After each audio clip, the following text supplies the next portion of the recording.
Il y a dans la vie deux sortes de destins. Ceux qui ouvrent les pistes dans la grande brousse de la vie et ceux qui suivent ces pistes. Les premiers affrontent les obstacles inconnus. Ils sont toujours le matin trempés par la rosée parce qu'ils sont les premiers à écarter les herbes qui étaient entremêlées. Les seconds suivent des pistes tracées, suivent des pistes banalisées, suivent des initiateurs, des maîtres. Ils ne connaissent pas la rosée matinale qui trempe, les obstacles qui défient, l'inconnu des nuits noires, l'inconnu des espaces infinis. Ce texte est tiré du livre En attendant le vote des bêtes sauvages d'Amadou Kourouma. Bonjour et bienvenue, je suis Joël Nandu et vous écoutez Les Pistes de la Vie, le podcast qui donne la parole à ceux qui ouvrent les pistes dans la grande brousse de la vie et à ceux qui suivent ces pistes. Dans ce podcast, je vais à la rencontre d'hommes et de femmes pour qu'ils me parlent d'eux, de leur histoire, de leur rôle dans la société, du sens qu'ils donnent à leur vie. Et ils partageront avec moi leur expérience pour que leur vie soit un témoignage pour ceux qui suivent.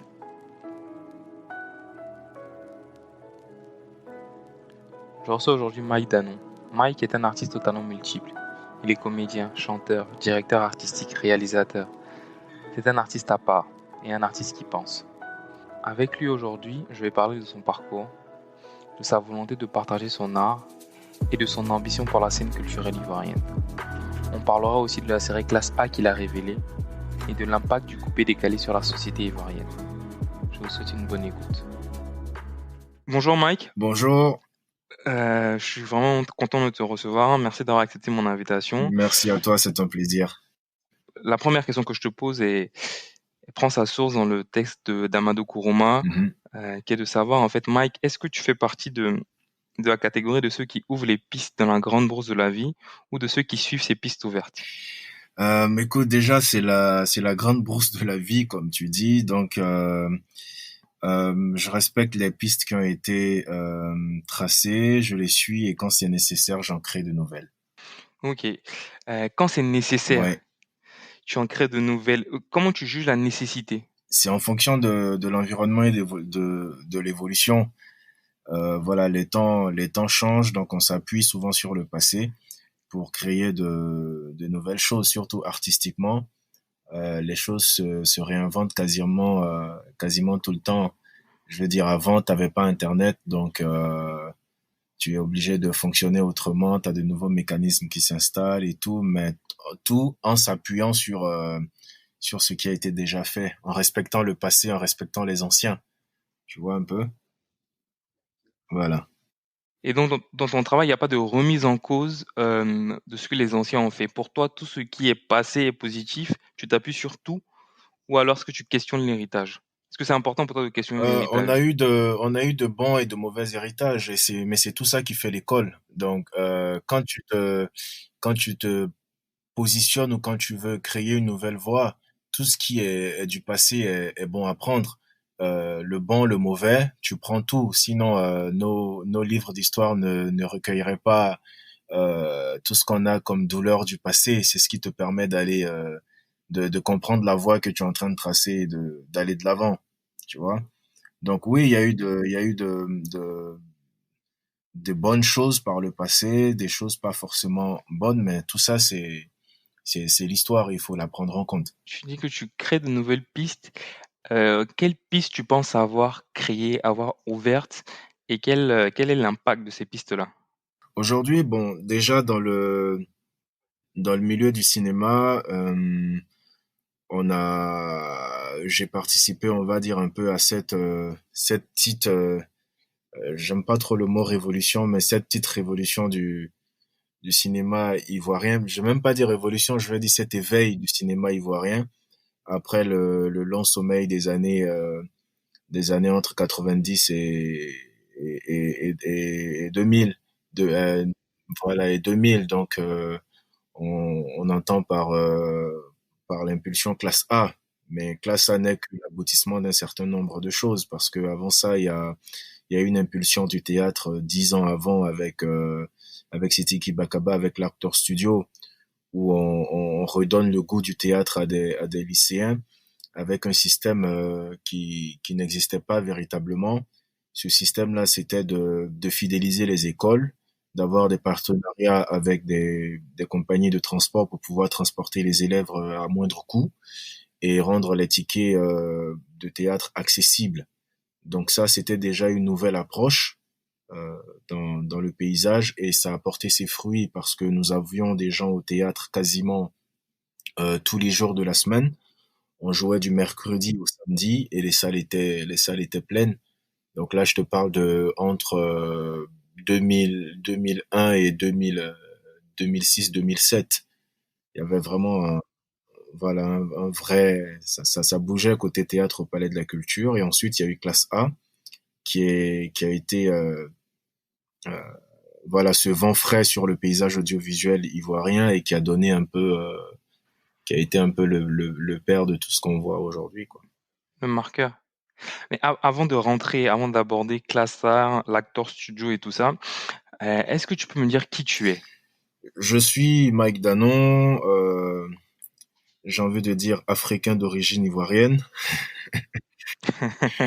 Voilà, je suis né en Côte d'Ivoire, j'ai fait tout mon parcours en Côte d'Ivoire, j'ai fait mon enfance en Côte d'Ivoire et un peu dans les pays limitrophes. Et je suis un passionné d'art. J'ai toujours rêvé d'être artiste. Je pense que c'est pas quelque chose qu'on commande être artiste. Et moi, j'ai réalisé très tôt que j'étais né artiste et que je pouvais pas conjuguer ma vie sans ça. Et depuis tout petit, c'était le dessin, la musique et le théâtre. Donc ça a été une suite logique pour moi tout ce que je vis aujourd'hui. Donc en fait, est-ce que la définition simple de Mike Danon, c'est pas Mike Danon artiste? C'est ça, Est-ce que ça peut se résumer? Mike Danon artiste. Ok. Et tu dis tu es né Ouais. artiste. Comment ça se matérialise? Est-ce que tu es comme ces gens dont on dit qu'ils dessinaient partout, qui C'est chantaient exact- dans la c'est douche exactement partout? ça. Est-ce que c'est C'est ça? exactement ça. C'est des sensations. C'est pas, ça ne s'explique pas. C'est quelque chose que tu ressens. C'est au contact de la matière. C'est au contact d'un son. C'est un appel. C'est pas, c'est pas quantifiable. Je pense aucun artiste, j'entends par artiste, artiste de race ne pourra t'expliquer ce qui le motive même dans sa démarche artistique. D'accord. Tu pourras pas le comprendre.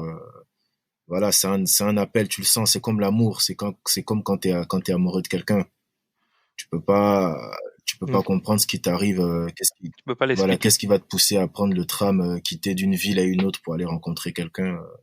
C'est ça l'art, c'est ça l'appel de l'artiste. Et moi, ça a été ça, en fait. Tu parles de l'appel de l'artiste, mais comment est-ce qu'on fait pour matérialiser cet appel? Parce qu'il y a beaucoup qui ont l'appel de l'artiste, mais qui se retrouvent à être comptable ou banquier. Comment toi tu fais pour embrasser ton appel? Euh, déjà, je force le destin quand je suis au collège. Je commence déjà Mhm, par faire de petits groupes. J'ai formé mon premier groupe de musique à l'époque. Démarcher les producteurs, ça n'avait pas forcément marché. Je crois que j'étais en troisième, quatrième. J'ai mhm, rencontré un certain nombre d'artistes.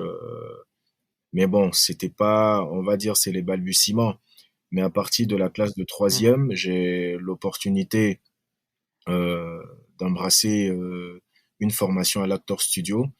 Et là, c'est là que les choses vont se compliquer parce que tu es orienté dans un lycée et semi-boursier, donc la famille peut souffler un peu. Mhm, Et toi, tu décides mhm. d'aller être un artiste avec un avenir incertain. Donc là, il faut défendre ton point de vue et Beefsteak. voilà, c'est là où tout se joue parce que l'appel pour être un artiste est plus fort que l'enseignement général, est plus fort que la sécurité. Et, Mm. et voilà, c'est là où la famille intervient, tu défends ton point de vue, t'as ta sœur qui appuie ton point de vue et c'est validé et tu commences une carrière. Sauf que tu vois, quand je parle d'appel, tu as la pression de avant, mais une fois que j'entre au palais de la culture, c'est comme si je suis arrivé à la maison. C'est, c'est, c'est un soulagement total d'être dans cet environnement, d'être au contact de la formation, d'être au contact d'un maître comme Sidiki Bakaba et plein d'autres, quoi. Donc ton parcours artistique commence à l'Acteur Studio, mais comment est-ce que tes parents accueillent ça? Ils sont d'accord, ils te soutiennent, ou alors il faut vraiment que tu joues des coudes pour leur faire accepter l'idée que tu es un artiste? L'idée que je suis un artiste, non, parce qu'il le savait déjà. Il le savait déjà. Je pense que ça a été un petit coup de coude, mais bon, on sait qu'à la fin, on va dire oui, on veut juste s'assurer que tu es conscient du choix que tu opères. Et ensuite te dire que, Mhm. quel que soit Alpha, il faut que tu réussisses là où tu pars. Voilà, et c'est à peu près, moi, ça a été un, un sursis, en fait. C'est-à-dire, on te donne un an pour vivre de ta passion et voir ce que tu nous Ok. ramènes. Et au bout d'un an, j'ai validé. J'ai validé, j'ai eu mon certificat de comédien. Donc, à partir de là, il n'y a plus à discuter, quoi. Parlons de l'acteur studio qui est un moment charnière en fait dans ta formation. Qu'est-ce que ça t'a apporté et en fait, qu'est-ce que c'est en fait? C'est quoi l'acteur studio? L'acteur studio, Et qu'est-ce que ça représente pour voilà, toi? c'est l'acteur studio, c'est un peu ce que je vais appeler une maison d'initiation, en fait, au métier de la scène et du cinéma, avec Monsieur Mhm. Bakaba pour maître, en fait. Et ça a été un rassemblement pour moi des membres d'une famille qui viennent apprendre quelque chose de très de qui viennent comprendre leur passion auprès d'un maître et arriver à l'exprimer. Voilà, l'acteur studio, c'est ça. C'était une école de liberté artistique qui qui nous a donné les bases de ce que c'est que les bases en fait comprendre qui on était comme artiste et nous donner la possibilité de l'exprimer. Donc ça a été une formation j'ai envie de dire généreuse parce que moi perso j'étais à l'aise parce que j'avais accès à tout ce que je voulais faire. C'était le théâtre, c'était aussi des séances ciné-club où on voyait des films, c'était côté musique, je pouvais être à l'aise parce qu'il y avait la composition de musique de la création de musique de pièces avec Bomo Bassa. Donc voilà, je commence à comprendre la mécanique de création de musique. C'était des accessoires, c'était les décors, c'était vraiment un tout. Donc t'es un peu comme poisson dans l'eau quand tu arrives là. Et l'acteur studio, c'est ça. On te donne la base et on te laisse t'exprimer en fait. Tu parles de théâtre, tu parles de cinéma, tu parles de musique. Quel est ton art de prédilection?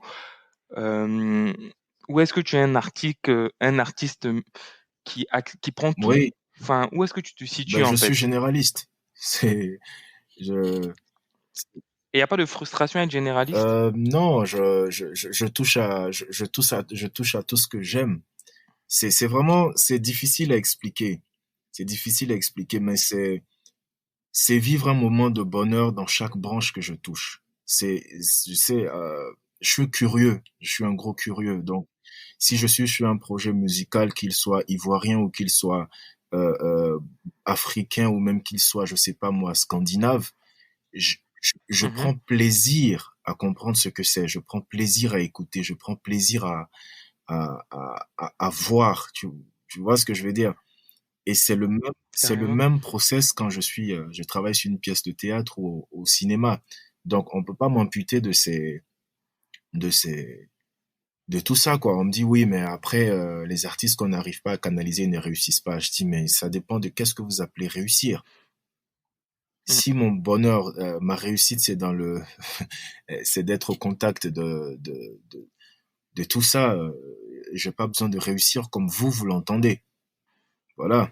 Mais est-ce que tu te considères comme un artiste à part? Après, bon, je sais que artiste et être à part, déjà, je suis un peu une tautologie, mais est-ce que toi, dans ta manière de l'exercer, dans le fait que tu sois aussi multifacette, est-ce que tu te considères comme étant à Ouais, part? t'es marginal. Je sais que je veux pas me mentir à moi-même. Je sais que je fais partie de la lignée des marginaux, des écorchés vifs ou des marginaux. Donc ça, je veux pas, c'est pas quelque chose que je vais fuir. Souvent, tu vas prendre des décisions artistiques que beaucoup d'hommes ne comprendront pas. Tu vas pas aussi essayer de l'expliquer. La plupart des gens qui connaissent ton talent ou qui l'ont compris vont le comprendre. Et ça, c'est pas un public, où tu espères faire, je sais pas moi, de gros chiffres. Tu vois? Mhm. Tu te contentes juste de faire ce qu'il y a à faire pour pouvoir tenir le quotidien et après donner le meilleur de toi à ton public, quoi. Mais c'est une longue, c'est une route très longue. C'est une route très longue et faut vraiment être armé pour pouvoir la prendre. Et mais tu sais qu'au bout, les gens vont comprendre et vont apprécier. Et je pense qu'il y a un autre élément important, c'est l'INSAC que tu fais, comment tu y rentres, qu'est-ce qui s'y passe et qu'est-ce que tu y apprends? L'INSAC, c'est juste après le palais de la culture, un an après. C'est motivé par sous conseil de Guédéba Martin, qui est un homme de Mmh. théâtre ici en Côte d'Ivoire, et aussi surtout pour aller décrocher un diplôme pour mon père, parce que vu que j'avais été orienté, je t'ai dit en troisième et que je n'étais pas parti, je Mmh. me suis dit bon, tant qu'à faire, si c'est une école artistique et que je vais décrocher un diplôme à la fin, bon, why not? Mais j'entre frustré à l'INSAC parce que je vais faire de l'art dramatique au lieu de faire de l'art dramatique, de la musique et de l'art plastique. Donc voilà. Et j'entre à l'INSAC, je découvre une institut, je découvre une maison qui pour moi est, je le dis à qui veut l'entendre, est un tombeau d'artistes parce que les artistes ne s'exprimaient pas vraiment. C'était académique, c'était,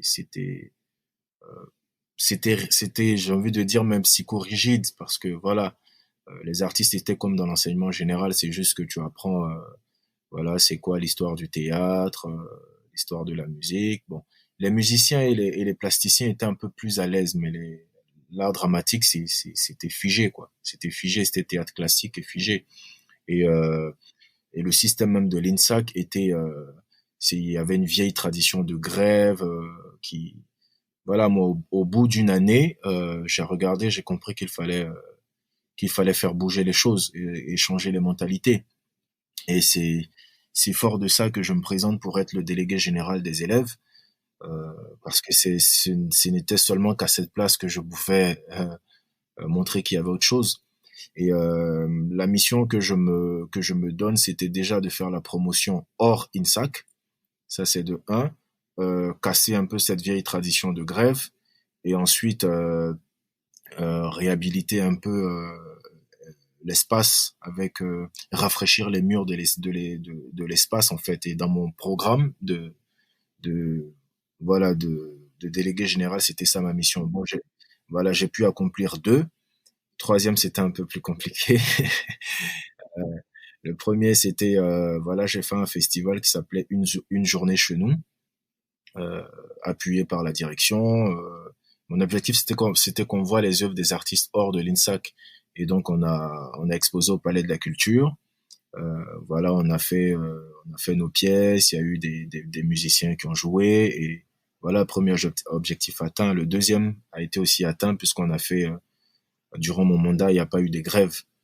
Il n'y a pas eu des grèves au sein du lycée d'enseignement. Pendant tout ton Voilà, mandat? durant tout mon mandat, il n'y a Mmh. pas eu de grève, sauf la grève de l'INSAC, parce qu'il faut savoir que l'INSAC et le lycée d'enseignement artistique ne sont pas pareils.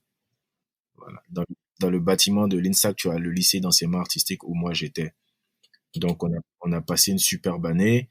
Les élèves ont commencé à se décomplexer un peu plus. Et aujourd'hui, par contre, c'est atteint parce que voilà, tu as les vendredis du théâtre à l'INSAC, ce qui n'existait pas. Tu penses, tu as la section audiovisuelle à l'INSAC, ce qui n'était pas avant. Donc voilà. Et donc j'ai passé 3 années. J'ai obtenu mon bac. Je suis parti avec récompensé par l'école comme étant l'élève de l'année, section art dramatique. Et voilà, j'ai fini le boulot, je suis parti et j'ai continué au Palais de la Culture et aussi à Martica Productions. Donc c'est quand que Mike rentre en campagne pour Non, l'INSAC non, du non, coup? non, ce sera pas, non, ce sera pas ça. On va dire ministère de la Culture, oui. OK, ah tu Ah vois? non, Donc pas l'INSAC mais au-dessus de non, l'INSAC. au-dessus parce que c'est au-dessus seulement que tu peux changer tout ce qu'il y a en bas. Tu peux changer les Voilà. choses. OK. Excuse-moi de t'avoir prêté une aussi petite Non, non, ambition. non, non. Excuse-moi. Non, mais c'est clair parce que il faut une vision. Tout est une question de vision. Parce que même là-bas aussi, c'est un peu compliqué. Faut voir au ministère le budget alloué au bonhomme. Il n'y a pas grand-chose, hein.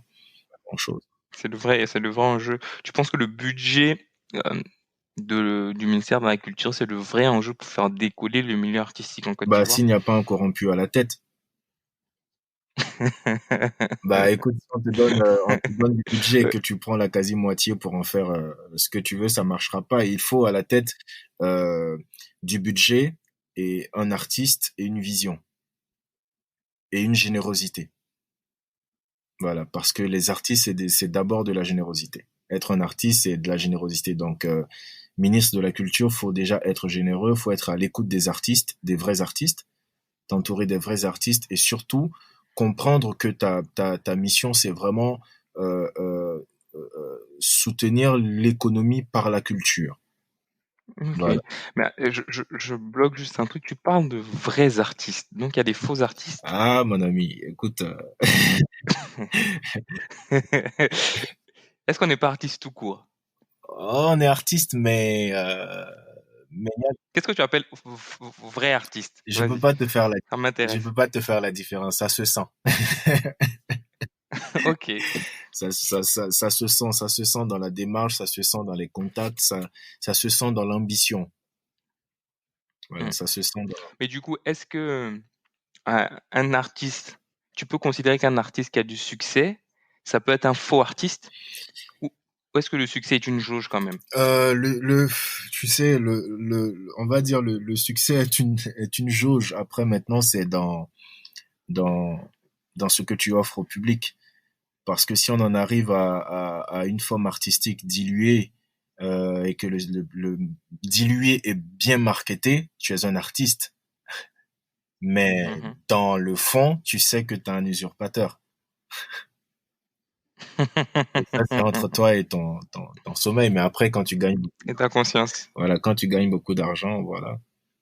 Euh, Tu sais, il y a un débat, il y a un débat souvent, quand je le dis, les gens trouvent que un peu j'exagère quand je parle avec des amis. Par exemple, une voix autotunée, t'es pas chanteur. Ok. Tu vas me dire, oui, c'est beau, c'est de l'art. Je dis, ok, il y a pas de problème. Je suis d'accord que c'est de l'art. Mais l'autotune est un correcteur vocal. Donc, si on applique un correcteur vocal sur une voix, ça veut dire que tu sais pas chanter. À moins que ce soit vraiment, Malgré le succès que tu peux avoir. voilà, que ce soit un parti pris comme Cher à l'époque, et Mhm. tout, même certaines grandes chanteuses qui utilisent autotune, souvent quand tu les entends live, c'est un peu la catastrophe. Le jour et la nuit. Voilà. Donc, il y a une vérité quelque part que tu peux pas changer. Tu prends le coupé décalé, c'est un très beau mouvement, mais la plupart des gens qui ont fait le coupé décalé n'étaient pas de véritables artistes, sauf des artistes du show-off, tu vois. Mais Mm. tu leur enlèves ça, aucun d'entre eux ne faisait de concert live, à part la nouvelle génération qui, eux, sont des musiciens aguerris. Tu vois un peu la nuance? Mais est-ce que justement, je comprends ton point, mais est-ce que justement, l'artiste, c'est pas un tout? Est-ce que le fait d'avoir cette capacité de show Mhm. off, parce que ça crée des émotions, ce show off là, ça crée du succès. Est-ce qu'en fin de compte, c'est juste qu'ils sont des artistes différents? Ouais, peut-être des artistes à durée déterminée, c'est des CDD. C'est des CDD. C'est des artistes. Je suis d'accord avec toi, c'est des artistes, mais c'est des artistes CDD. La preuve aujourd'hui de ce on parle comme courant musical, ça n'existe quasiment plus. Donc le coupé décalé est mort. Ah, en tout cas, il est à l'agonie. Peut-être d'ici quelques années, tu me diras si t'entends encore du coupé décalé. Est-ce que tu prêches justement pour la fin du coupé décalé? Je n'ai pas à prêcher. Et qu'est-ce que tu reproches à ce mouvement qui, en fin de compte, a mis la Côte d'Ivoire sur, sur une carte, en fait? Aujourd'hui, le coupé décalé est une identité ivoirienne. Écoute, la drogue est une identité dans certains pays, hein. Certains pays sont réputés sur la carte pour leur trafic de drogue. Donc, le coupé décalé, c'est vrai que c'est arrivé mettre la Côte d'Ivoire sur l'échiquier culturel international. Mais à part le mouvement qui était plaisant à voir ou plaisant à voir pour certains, mais dans le quotidien des jeunes Ivoiriens, ça a été autre chose. Tu vois ce que je veux dire? Parce que l'apologie de l'argent facile, après, quand on a fini le show, quand on a fini ce qu'il y a à faire, faut voir ce que ça créait au sein même de la chair de la jeunesse. Quelle jeunesse ça a donné au bout de 20 ans, en plus d'avoir la guerre et tout. Qu'est-ce que ça a donné? Fais le bilan du coupé-décalé. Fais le bilan. Fais le bilan et tu me diras est-ce qu'il y a de bon ou pas. Ça accentue l'inconscience. Ça accentue l'inconscience. Revenons à toi. Ouais. Revenons à toi, une question qui me taraude. Tu finis l'INSAC, donc tu as le bac, tu es un artiste Mhm. talentueux. Pourquoi tu pars pas en France? Pourquoi tu restes en Côte d'Ivoire? Alors, pourquoi je pars pas en France? Ça, Ou une ailleurs, très hein? belle question. Bon, déjà, la France a été le rêve de ma mère. Pour moi, je comprenais pas trop pourquoi elle insistait pour que je parte en France, jusqu'à ce que j'y aille en 2009 et que je revienne en lui disant, c'est pas pour moi. J'ai pas, Comment elle réagit? ouais, Déçue, non, mais c'est la grosse j'imagine. déception. Je lui ai dit, écoute, c'est un endroit formidable, je peux y aller, mais à condition que j'y aille et que je revienne. Voilà, culturellement, c'est très intéressant, mais vivre là-bas, on dit jamais jamais, mais je me voyais pas, je me projetais pas vivre vivre en France. Donc pourquoi je suis pas parti? Parce que déjà à l'époque, j'avais pas les moyens de me payer une formation comme je voulais. Celle que je voulais, c'était au Canada, c'était dans l'audiovisuel pour devenir réalisateur. Elle coûtait les yeux de la tête et je maîtrisais pas Tu aussi m'étonnes. le système de bourse et aussi il faut dire que j'étais déjà dans le circuit de production ivoirien, donc je me suis dit ok, tant qu'à faire, tu mets toute ta force dans le milieu parce que l'environnement est promoteur. Voilà, tu sais il y a un avenir dans cet événement, dans cet environnement-là. Donc prépare tes munitions, prépare-toi, forme-toi sur le terrain. Il est clair qu'un jour, les Ivoiriens voudront consommer ivoirien. Il est clair qu'un jour, les Africains voudront consommer africain. La diaspora voudra consommer africain. Et en ce moment-là, tu seras au rendez-vous, quoi. Donc c'est un investissement. On est toujours sur le chemin à tracer là. Et, euh, et voilà, tu tiens et au final, ça paye un peu, quoi. Il n'y a pas de regret aujourd'hui? On va dire moitié-moitié. Moitié-moitié, parce qu'effectivement, si j'avais eu ma formation, j'ai envie de dire de réalisateur ou de directeur artistique au Canada ou en Belgique ou même en France, peut-être, voilà, j'aurais acquis un certain nombre de choses qui peut-être me font défaut aujourd'hui, mais que j'essaie de rattraper, tu vois, comme on appelle mon entièreté ou ce qui me rend entier, c'est la Côte d'Ivoire. C'est mon pays de rêve. Deux questions. Donc tu dis que tu n'as pas de regrets, Mhm. Moitié-moitié. mais est-ce que il y a moitié-moitié, mais est-ce qu'il y a pas un problème de crédibilité par le fait que tu n'aies pas, par exemple, de diplôme de réalisateur en Côte d'Ivoire? Est-ce que ça te pose un problème dans ta carrière de pas avoir le sceau justement de ce Oui, diplôme-là? mais je suis pas encore mort. Donc j'ai encore du temps. La preuve, j'ai réalisé certains projets, des pièces de théâtre, des séries, des courts-métrages. La réalisation, c'est un processus, hein. C'est un processus qui peut Mmh. s'apprendre de façon académique, mais qui peut s'apprendre aussi par le talent naturel. Tu vois ce que je veux dire? C'est une démarche, démarche de vision. Je dis en fait, on en revient à la même chose avec toi, c'est l'entièreté de l'artiste. Oui, on ne négocie pas les choses. Soit tu le fais Mmh. bien, soit tu le fais pas. Soit tu fais bien, soit tu le fais pas. Soit tu peux décider de prendre un risque. Voilà. Souvent, quand les choses sont trop bloquées, tu donnes un coup de pied dans le destin en faisant un truc, mais t'en as pleine conscience que ce que tu fais n'est pas parfait et tu as l'humilité d'accepter qu'on te dise que ce n'est pas parfait. Tu vois ce que je veux dire? OK. Tu es Mmh. conscient que ce que tu as donné au public n'est pas parfait, mais qu'il y a quelque chose dedans à transmettre. Mais dans ce cas, tu ne dis pas que tu es Steven Spielberg, quoi. Parlons de ton attachement à la Côte d'Ivoire. Tu décides de rester parce que tu y crois? Mais comment on peut croire dans un pays qui aujourd'hui a une si faible puissance culturelle? Est-ce qu'il y a des choses que tu vois que nous on voit pas? pour pouvoir croire autant dans ce Bon, pays? déjà là, si on s'arrête au niveau culturel, on va tous se suicider. Mais si on prend le pays lui-même en général, t'as des milliardaires en Côte d'Ivoire. Mhm, Bon, on est bien d'accord, ça veut dire que le coin, il y a quelque chose. Il y a mhm. quelque chose, peut-être pas visible pour les Ivoiriens, mais n'empêche qu'il y a quelque chose. Et ce quelque chose-là, moi, dans mon domaine de compétence, je vais l'obtenir. Je vais Ok. l'obtenir. Et si on part tous, il restera quoi pour, pour les Ivoiriens en eux-mêmes? C'est vrai que c'est difficile, hein. C'est difficile. Moi-même, je peux te dire qu'il y a eu des périodes de ma vie où je me suis dit, mais qu'est-ce que tu fous ici? Tu vois?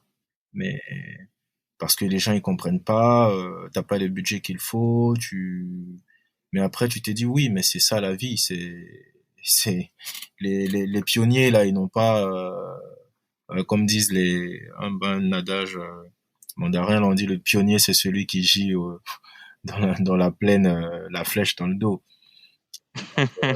Ouais, si tu pars, les gens ne comprendront pas. Après, tu es frustré. C'est vrai que souvent, quand tu vas dans un festival ou tu vas à l'international, les gens sont contents parce que voilà, ah, leur frère ivoirien a émergé. Les gens sont fiers d'Isaac de Bancolé, les gens sont fiers de Bamba Bambadjan qui est aux États-Unis. Ouais, mais ça s'arrête là. Ça s'arrête là. Mm. Ici, il y a un marché à prendre. Il y a quelque chose à construire. Et moi, j'aime quand on démarre, quand on commence dès le départ. Voilà. Moi, j'aime quand il y a rien et on crée la magie. C'est, voilà, c'est exactement ça dans mon secteur d'activité. Il n'y avait pas véritablement de boîte de doublage. Quand moi j'ai commencé ici le doublage, personne n'y croyait. Quand on a lancé, personne n'y croyait parce que c'était payé des misères. T'as beaucoup de certains de mes comédiens qui ont claqué la porte, qui sont partis, qui se sont dit que ce truc ne va jamais aboutir.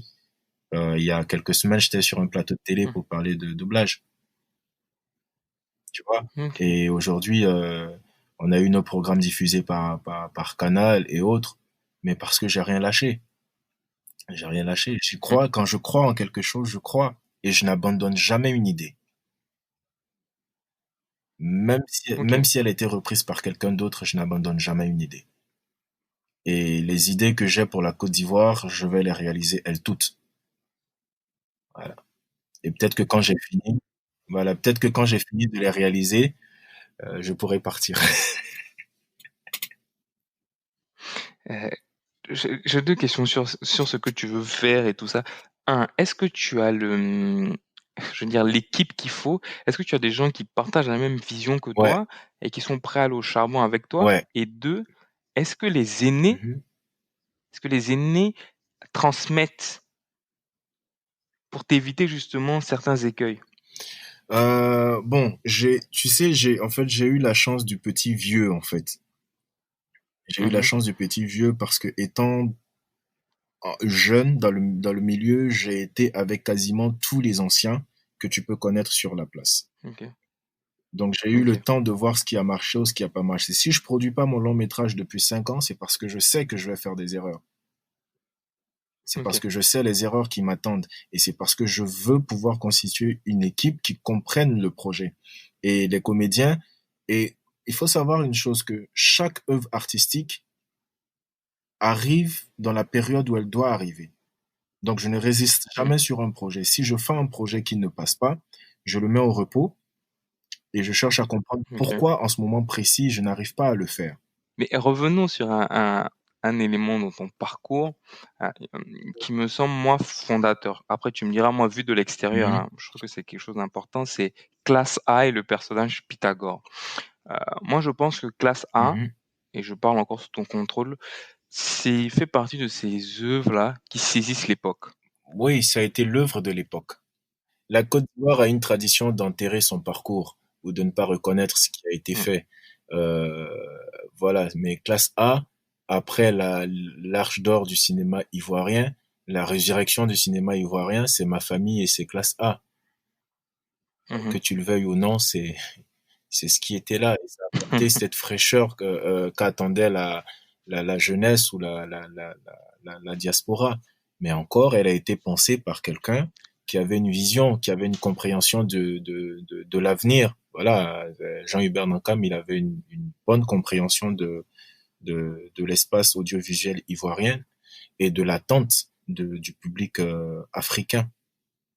Voilà, donc ça a été le un des éléments, un des percuteurs de l'ère cinématographique ivoirien aujourd'hui, qui en est encore à ses balbutiements. On n'est pas encore à l'apogée du cinéma ivoirien, ça faut pas se leurrer.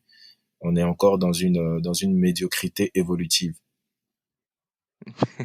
On va revenir sur la médiocrité évolutive, mais classe A, quand on est à l'intérieur, est-ce on sent le bouleversement ou est-ce qu'on se dit c'est comme toutes les séries qui vont passer le samedi après-midi sur la RTI, voilà. On sent Où est-ce qu'on sent? Est-ce que dans les équipes, vous vous disiez ouais là on touche quelque chose? oui, déjà on a senti ça par la fraîcheur de ce qu'on apportait. Dans la Mhm, fraîcheur. Et ensuite, dès les premières diffusions des premiers épisodes, l'écho, l'onde de choc était visible de l'extérieur parce que tu avais des messages, les acteurs recevaient des messages un peu partout, euh, des États-Unis, surtout de la diaspora. C'est vraiment la diaspora qui a, qui a, qui a ok. appuyé classe A. Les échos sont là tout de suite parce que tu sens que tous les foyers attendent ce, ce, Mhm. c'est leur programme le week-end et quand tu entends dans la ville même le fameux classe A, tu tu sais que t'es impacté tout de suite. Ça, il y a pas à aller chercher une société de sondage pour savoir que t'es entré dans le quotidien des Ivoiriens. Voilà. Et quand il y a eu classe A, il y a eu un tel boom que bon, si tu vois, j'ai même pas surfé sur la vague comme certains parce que je trouvais que j'étais pas prêt déjà pour cette notoriété-là et voilà. Donc j'étais toujours dans mon coin.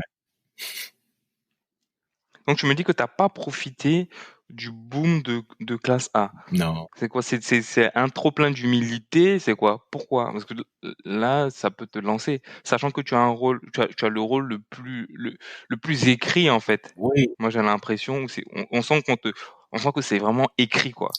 oui, mais j'étais pas prêt parce que la célébrité, je savais pas ce que c'était. Mhm, Pour moi, moi je suis au théâtre, tu viens me voir au théâtre, c'est fini, c'est fini. Je me prépare pour la prochaine mhm, création qui va durer, je sais pas moi, 6 mois de prépa ou 4 mois de prépa. Donc je faisais pas les plateaux de télé pour savoir que voilà, t'étais la célébrité, c'était autre chose. Donc j'étais pas prêt pour ça et je voulais surtout pas que ça change mon quotidien. mhm. Voilà, je voulais pas être un people, je voulais Ok. pas, voilà, je voulais pas que ça change mon quotidien parce que dire célébrité veut dire trouver les moyens qu'il faut pour vivre au-dessus de tes, voilà, satisfaire le public. Et moi, je voulais pas ça. Tu m'as apprécié à la télé, tu m'as apprécié à la télé, c'est fini. Je vais pas m'inventer une vie pour pouvoir satisfaire le public. Ah ça, non, du tout. Voilà. Et j'avais Mais ça t'a quand même ouvert des portes. oui, ça m'a ouvert des portes dans le cœur Mhm, des Ivoiriens parce qu'aujourd'hui, quand on dit McDonald's, tout le monde se rappelle de Pythagore. Et ça, mhm, c'est un peu la grosse satisfaction parce que tu vois que ça, la série date quand même de 2006-2007. Tu vois que ça va faire à peu près mhm. une dizaine d'années. Mais aujourd'hui, les gens, quand ils te voient, ils te disent toujours, ah, mais ça, c'est Pythagore. Même dans ma famille, ça me saoule souvent, mais les amis de mon père m'appellent. Je lui dis toujours de leur dire que c'est pas mon nom, mais bon, ça, tu vois que tu peux pas enlever, ou bien le mec idéal, ou, tu vois. Donc, voilà, c'est ça ma récompense, en fait. C'est ça ma récompense. Parlons du mec vert rapidement. C'est ton meilleur rôle? Le rôle dont tu es le plus fier, Au pardon, cinéma, au cinéma, au cinéma? au cinéma, ouais, parce que c'était un jeu de rôle un rôle de jeune premier et encore une autre révolution, Mhm, une autre, mhm, j'ai envie de dire une autre évolution parce carrément. que le mec idéal aussi a bousculé les codes.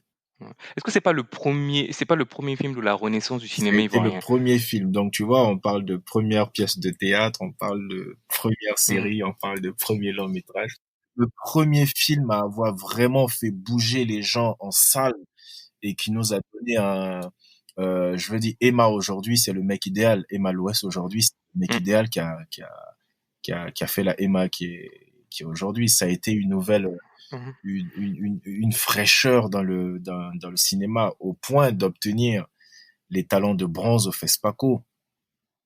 Hmm. Faut chercher dans la base de données combien de films ivoiriens ont atteint Oui, ce ce niveau. niveau. T'as Henri Duparc avec, je pense, un étalon. Tu as, je crois, que c'est Fadiga Kramo avec un étalon. Mais après, plus rien. Donc, même si Mhm. tu fais l'histoire de Côte d'Ivoire en ignorant ça, c'est une vérité que tu peux pas ignorer. Donc voilà, mais un des rôles les plus dont j'ai envie de dire que je suis fier, c'est le dernier que j'ai fait avec Apolline Traoré Mhm. dans D'errance, voilà, qui a été un rôle de composition, mais du boulot rude, du boulot dur comme j'aime. Et quand tu arrives à Mhm. Los Angeles, que les gens sont juste satisfaits du personnage au point de te dire I hate you, euh, t'es content d'avoir du boulot, quoi. Et tu te dis, hey, c'est quand même aux États-Unis qu'on reconnaît le travail. Donc, ouais, c'est le rôle d'Endurance, oui. Donc, Ça a été donc, mon ton meilleur rôle au voilà, et cinéma, ça. ma plus belle rencontre avec Apolline Traoré et l'équipe. Ouais. Ouais, le fameux lien réalisateur-acteur. C'est ça.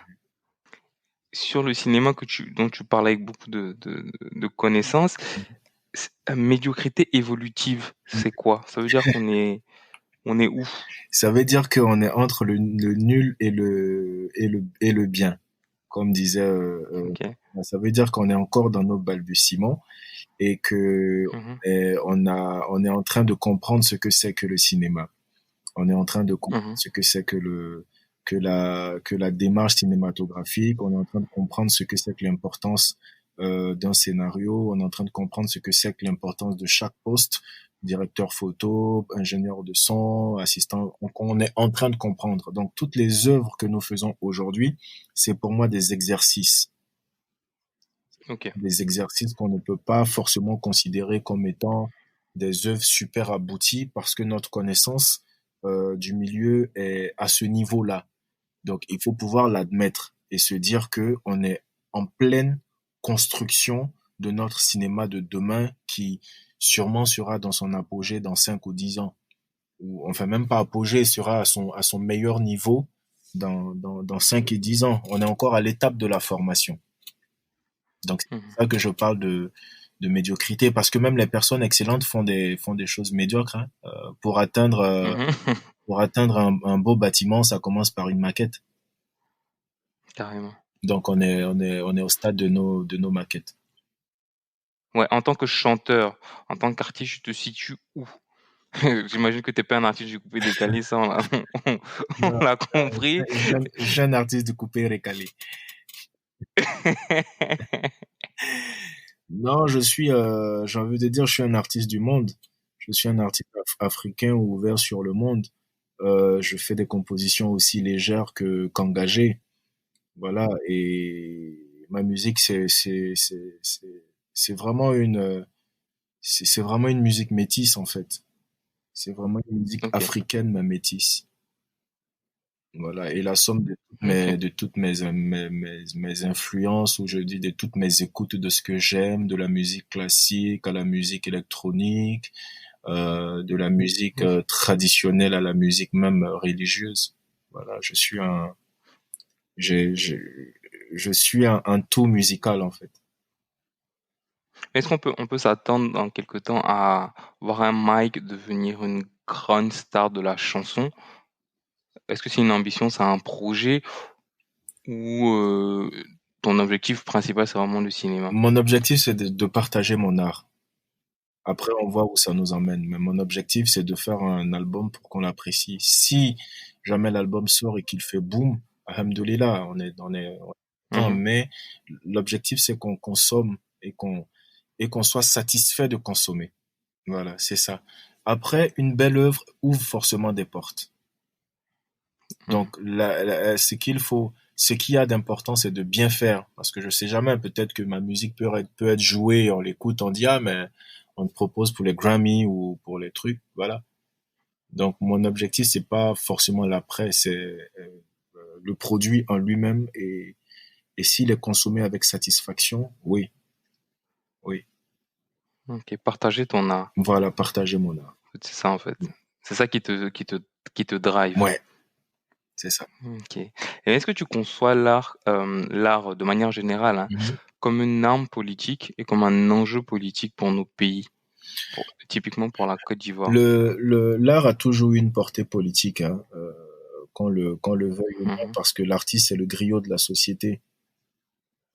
mhm, C'est lui comme on dit, c'est le quatrième pilier de la République. Donc, mhm, elle est, l'art va te montrer ce qu'il y a de réel dans une population. Quand on parle de coupé-décalé, effectivement, c'était la légèreté et l'inconscience produits par la guerre, tu vois. mhm, Donc aujourd'hui, on tend vers une jeunesse plus stable, on tend vers une jeunesse plus innovatrice, plus soucieuse de son histoire et de ce qu'elle est réellement, elle, en tant que jeunesse africaine et noire. Donc, du coup, tu vas comprendre que l'expression musicale sera forcément différente de ce qu'on avait il y a 10 ans. il y a 10 ans. Voilà, aujourd'hui, quand tu prends même toutes les productions d'Afrique de l'Ouest à Afrique australe, le Kenya, tu vois que la touche est plus africaine, elle est plus authentique. Même les jeunes dans le Mhm, moderne revendiquent leur africanité par les tenues, par voilà, la direction artistique, elle est dans l'authenticité en fait. Et voilà, ça aussi c'est de la politique culturelle qui à un certain niveau n'impacte pas forcément la politique politicale. Parce que Mais c'est un monde des... ils ont un autre agenda. Eux, c'est des bon, voilà. Est-ce que justement la culture, l'art peut forcer cet agenda-là? Est-ce qu'avec le message qu'on va Oui, divulguer à travers l'art, oui. on peut forcer justement ces politiciens-là à prendre en compte nos revendications? Bah oui, bien sûr. Est-ce que c'est comme ça que tu conçois ton art? Bien sûr. Moi, mon art, en fait, il est les témoins d'une période, de chaque période que je traverse. En Mhm, 2013, j'écrivais 2013. En 2010, j'écrivais Garba Story. Voilà, c'est mhm, des chansons que tu écoutes avec du recul. Tu vas forcément voir qu'elles étaient d'actualité, qu'elles sont toujours d'actualité. Tu as des artistes comme mhm, Soumbil. Si tu compiles tous les albums de Soumbil, tu as l'histoire politique de la Côte d'Ivoire. Tu as, carrément. voilà, tu as des artistes comme Tiken, comme Alpha. Mm, Tu vois, c'est ça le rôle de l'artiste. En dehors de l'entertainment, faut pouvoir, euh, faut pouvoir aider ta société à avancer. Faut pouvoir aider ta société, porter la voix. voilà, porter la voix ou aider même les décideurs de ta société à aller dans le bon sens ou dans le sens du cri de la population. Bon, moi, je veux pas être la voix du peuple dans le peuple. Moi, je suis juste, ouais, je veux pas être la voix du peuple, comme je dis souvent. Je veux être une voix dans le peuple. Ok. Voilà. Et donc, quand j'ai une inspiration qui tend à dénoncer, je dénonce. Quand il faut parler d'amour, je parle d'amour. Quand il faut parler voilà. Je donne aussi souvent un peu dans la satire sociale, parce que j'aime bien l'humour. Donc, tu peux dire des choses avec légèreté. On peut bien, Avec voilà, légèreté. sans palabres, sans insulter, sans, Tu es un leader? leader, là, ça, c'est des trop gros, grands mots. Donc tu ne te revendiques pas. Non, parce que leader, t'es leader quand il y a un besoin de s'identifier à quelqu'un, mais aujourd'hui, je pense pas qu'il soit nécessaire de s'identifier à quelqu'un dans la mesure où tout est su, tu vois. Je pense Mhm, pas forcément qu'on a besoin de leader parce qu'on est tous des leaders en puissance. Il faut juste mhm. accepter de marcher ensemble, c'est tout. Comme je dis souvent, l'Afrique a le chic de faire, de se satisfaire de voir disparaître ses leaders. Non, on a compris que tu veux pas disparaître. Hein? C'est ça. Non, bon après, En tout cas, pas prématurément. moi je m'en fous parce que de toute façon on est né, on s'en va à Williamsville et c'est un passage obligé. Je m'en fous. Mais ce que je veux dire, des morts gratuites ou qui ne servent à rien, ça sert à rien. Ça sert à rien. Si tu estimes que quelqu'un est ton leader et qu'il est mort et que toi t'as pas une prise de conscience, qu'est-ce qu'on peut faire de toi?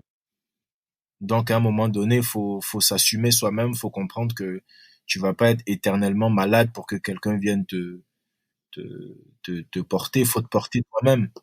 Faut te porter toi-même. Donc le message du leader aujourd'hui ne doit pas être un message de je suis, vous me suivez.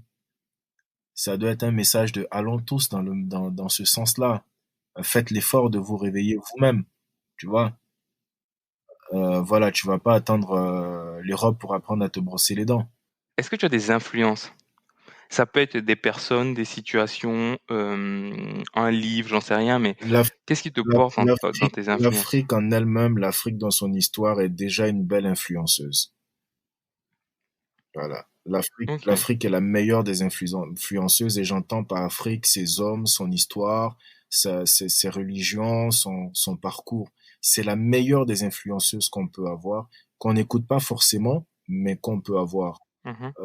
Elle a produit de belles histoires, des traumatismes qui peuvent servir d'exemple. Donc, mon influenceuse principale, j'ai envie de te dire, c'est l'Afrique. Maintenant, des auteurs, t'en as partout. T'as Cheikh Anta Diop, voilà, tu as des musiciens même comme Alpha, tu as des musiciens comme, voilà, bon, des révolutionnaires, t'en as plein, Amilcar Cabral, tout ce beau monde-là, c'est des gens qui font partie de notre histoire et euh, qu'on doit, j'ai envie de dire qu'on doit transmettre, mais dans une nouvelle vision de leur combat, qui n'est plus dans celle où, voilà, on va se taper sur la tête avec des armes et tout, mais plus dans la réflexion, dans le côté intellectuel de la chose. Est-ce qu'en 2020, tes parents sont fiers de toi? En 2020, bah, Mhm. Aujourd'hui, ils ont intérêt, à ce point-là. ils ont intérêt, ils ont intérêt. Non, mon père, mon père, il est fier. S'il me dit qu'il n'est pas fier, là, ça sera la guerre.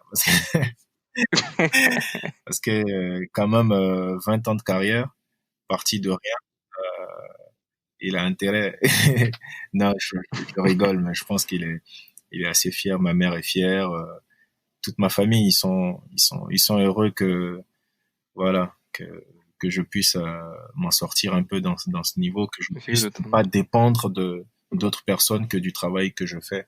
Oui, il y a une certaine que je fierté. fais. Et toi, ça t'aide? Tu en avais besoin de cette reconnaissance familiale là, par rapport au fait que tu as dû batailler, tu as dû arbitrer Non, pour suivre ton... non. Je disais, je sais pas comment Non? t'expliquer ça. Moi, honnêtement, bon, déjà dans mon mode de fonctionnement, j'attends jamais de merci d'une action. Voilà. Peu importe l'action, que j'ai rendu service ou que j'ai fait une prestation, quoi que ce soit, j'attends pas de reconnaissance. Parce que pour moi, c'est quelque chose de normal. Voilà. Même quand j'ai une distinction ou un prix par rapport à une œuvre, je le prends avec beaucoup de joie et beaucoup d'amour, mais je passe pas 24 heures là-dessus, ou 48 heures là-dessus. Pour moi, c'est fait, faut avancer.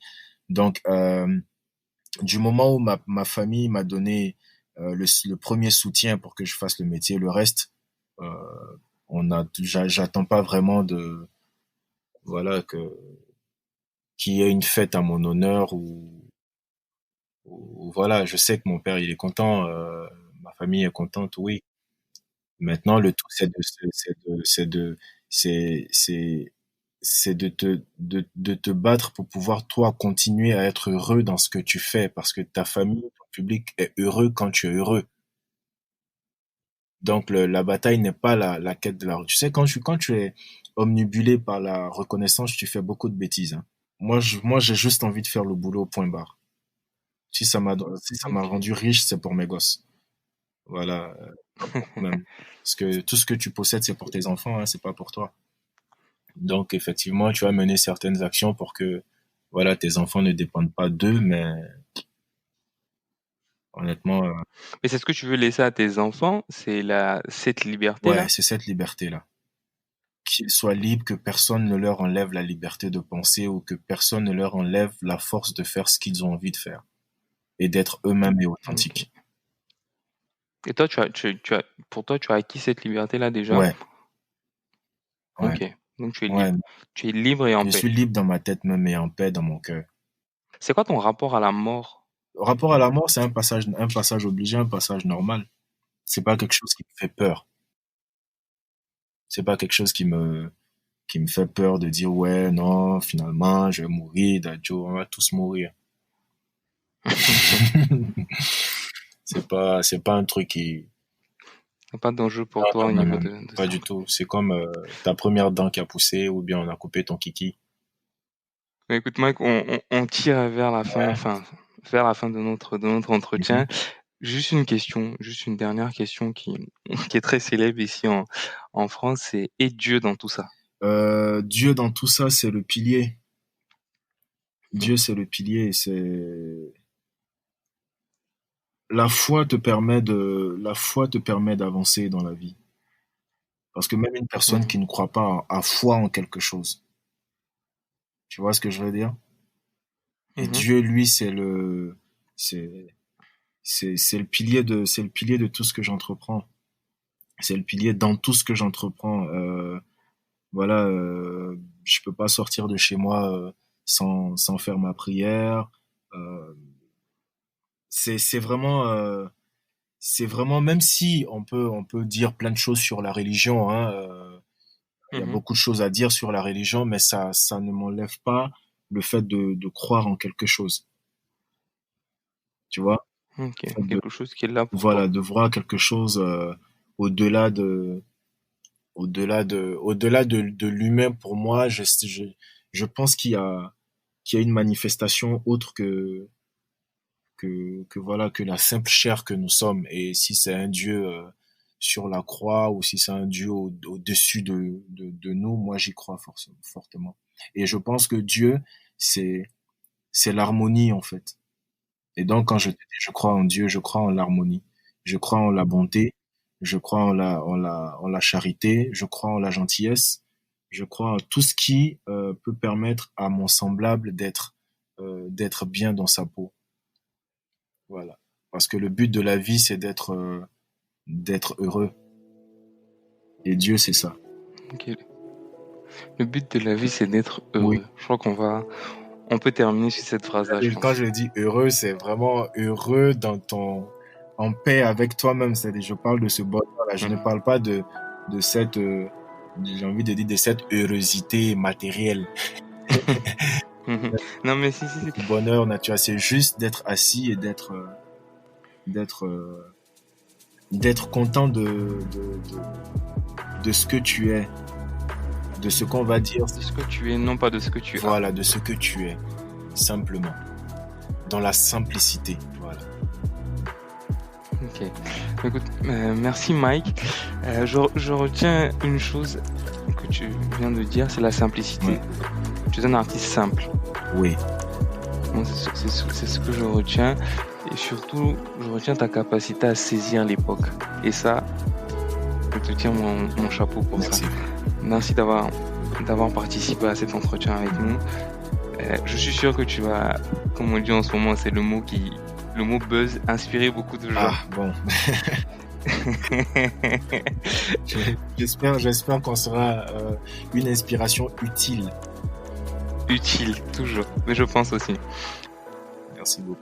Merci pour ton temps. Merci à toi. Merci d'avoir écouté ce nouveau numéro des Pistes de la vie. J'espère qu'il vous a plu. Vous pouvez retrouver toute notre actualité sur notre page Instagram, les Pistes de la vie, et nous laisser des étoiles sur Apple Podcast. 5 de préférence, ce serait top. Et aussi des commentaires. Et si vous aimez les podcasts et l'Afrique, vous pouvez également écouter Julie Podcast, un podcast qui raconte les événements politiques, historiques, sociaux et culturels qui ont jalonné l'histoire de l'Afrique et de la Côte d'Ivoire en particulier. Vous pouvez retrouver tous les épisodes sur toutes les plateformes et nous suivre sur notre page Instagram, Julie Podcast. Merci et à bientôt. C'était Mike Danon pour les pistes de la vie et je vous laisse avec Liz Wright, Wake Up Little Spiral.